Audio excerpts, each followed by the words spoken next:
देवताओं की सृष्टि संक्षेप से 33,000, 3,300 और 33 लक्षित होती है। त्रयस्त्रिंशत् सहस्राणि त्रयस्त्रिंशच्छतानि च त्रयस्त्रिंशच्च देवानां सृष्टि संक्षेप लक्षणा। पूर्व काल में दिवापुत्र, बृहत्, भानु, चक्षु, आत्मा, विभावसु, सविता, ऋचिका, अर्क, भानु, आशावह तथा रवि, ये सब शब्द विवस्वान के बोधक माने गए हैं। इन सब में जो अंतिम रवि हैं वे मैया अर्थात पृथ्वी में गर्भ स्थापन करने वाले एवं पूज्य माने गए हैं। इनके तनय देवभ्राट और देवभ्राट के तनय सुभ्राट माने गए हैं। देवपुत्रो बृहद्भानुश्चक्षुरात्मा विभावसुः सविता सरुचिकोर्को भानुराशावहो रविः पुरा विवस्वतः सर्वे मह्यस्तेषां तथा वरः देवभ्राट् तनयस्तस्य सुभ्रादिति ततः स्मृतः। सुभ्राट के 3 पुत्र हुए। वे सब के सब संतानवान और बहुश्रुत अनेक शास्त्रों के ज्ञाता हैं। उनके नाम इस प्रकार हैं: दशज्योति, शतज्योति तथा सहस्रज्योति। शुभ्राजस्तु त्रयः पुत्राः प्रजावन्तो बहुश्रुताः दशज्योतिः, शतज्योतिः, सहस्रज्योतिरेव च। महात्मा दशज्योति के 10 सहस्र पुत्र हुए।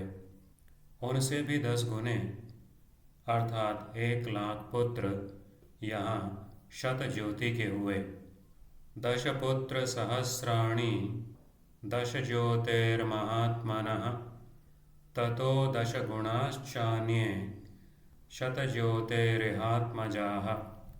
फिर उनसे भी 10 गुने अर्थात 10,00,000 पुत्र सहस्र ज्योति के हुए। उन्हीं से यह कुरुवंश, यदुवंश, भरतवंश, ययाति और इक्ष्वाकु के वंश तथा अन्य राजर्षियों के सब वंश चले। प्राणियों की सृष्टि परंपरा और बहुत से वंश भी इन्हीं से प्रकट हो विस्तार को प्राप्त हुए हैं। भूयस्ततो दशगुणाः सहस्रज्योतिषः सुताः तेभ्योऽयं कुरुवंशश्च यदूनां भरतस्य च ययातीक्ष्वाकुवंशश्च राजर्षीणां च सर्वशः सम्भूता बहवो वंशा भूतसर्गाः सुविस्तराः। भगवान वेदव्यास ने अपनी ज्ञान दृष्टि से संपूर्ण प्राणियों के निवास स्थान, धर्म, अर्थ और काम के भेद से त्रिविध रहस्य, कर्मोपासना, ज्ञान रूप वेद, विज्ञान सहित योग, धर्म, अर्थ एवं काम, इन धर्म, काम और अर्थ रूप 3 पुरुषार्थों के प्रतिपादन करने वाले विविध शास्त्र, लोक व्यवहार की सिद्धि के लिए आयुर्वेद, धनुर्वेद, स्थापत्य वेद, गंधर्व वेद आदि लौकिक शास्त्र सब उन्हीं 10 ज्योति आदि से हुए हैं। इस तत्व को और उनके स्वरूप को भली भांति अनुभव किया। भूतस्थानानि सर्वाणि रहस्यं त्रिविधं च यत् वेदा योगः सविज्ञानो धर्मोऽर्थः काम एव च। धर्म कामार्थयुक्तानि शास्त्राणि विविधानि च लोकयात्रा विधानं च सर्वं तद् दृष्टवान् ऋषिः। उन्होंने ही इस महाभारत ग्रंथ में व्याख्या सहित उस संपूर्ण इतिहास का तथा विविध प्रकार की श्रुतियों के रहस्य आदि का पूर्ण रूप से निरूपण किया है और इस पूर्णता को ही इस ग्रंथ का लक्षण बताया है। इतिहासाः सवैयाख्या विविधाः श्रुतयोऽपि च इह सर्वमनुक्रान्तमुक्तं ग्रंथस्य लक्षणम्।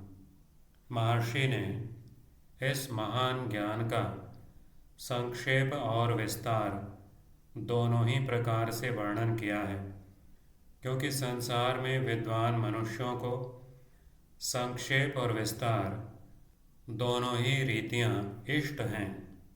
विस्तीर्यैर्तन्महज्ज्ञानं ऋषिः संक्षिप्य चाब्रवीत् इष्टं हि विदुषां लोके समास व्यास धारणम। कोई कोई इस ग्रंथ का आरंभ नारायणम नमस्कृत्य से मानते हैं और कोई कोई आस्तिक पर्व से। दूसरे विद्वान ब्राह्मण उपरिचर वसु की कथा से इसका विधि पूर्वक पाठ प्रारंभ करते हैं। मन्वादि भारतम केचिदास्तिकादि तथा परे तथोपरिचराद्यन्ये विप्राः सम्यक धीयते। विद्वान मनुष्य इस भारत संहिता के ज्ञान को विविध प्रकार से प्रकाशित करते हैं। कोई कोई ग्रंथ की व्याख्या करके समझाने में कुशल होते हैं, तो दूसरे विद्वान अपनी तीक्ष्ण मेधा शक्ति के द्वारा इन ग्रंथों को धारण करते हैं। विविधम संहिताज्ञानम दीपयन्ति मनीषिणः व्याख्यातुं कुशलाः केचित् ग्रंथान् धारयितुं परे।